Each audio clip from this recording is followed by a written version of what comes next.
বিশ্বাস করেন, ওয়াল্লাহি আল্লাহর কসম করে বলছি, বিশ্বাস করেন, আপনার ইন্তেকালের পরে 40 দিন সময় লাগবে না এদের আপনাকে ভুলে যেতে। ওয়াল্লাহি আল্লাহর কসম করে বলছি, এই মানুষগুলোর কেউই আপনার প্রকৃত অর্থে আপন নন। আপনার অবস্থানকে তারা ভালোবাসে, আপনাকে তারা ভালোবাসে না। আপনাকে শুধু আপনার রব আল্লাহ ভালোবাসেন। আপনি তার উপর তাওয়াক্কুল করে হারাম ছেড়ে দেন, আপনাকে আল্লাহ বেহিসাব রিজিক দেবে ইনশাআল্লাহ তাআলা।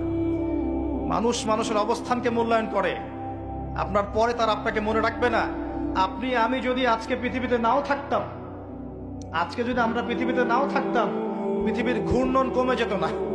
পৃথিবী ঘুরতই, রাত হতো, দিন আসতোই, আমাদের স্ত্রী সন্তানরা বেঁচে থাকতো, মা বোনরা বেঁচে থাকতো, সবাই যার যার জায়গায় ঠিকই থাকতো, আমরাই থাকতাম। এটাই বাস্তবতা, এটাই দুনিয়ার নির্মম বাস্তবতা। তাহলে এই দুনিয়ার সংক্ষিপ্ত জীবনে কাদের কথা চিন্তা করে আপনি আল্লাহর অবাধ্যতা করছেন? কাদের কথা চিন্তা করেন? স্ত্রী সন্তান পরিবার পরিজন ছেড়ে দেন, আল্লাহর ওয়াস্তে হারাম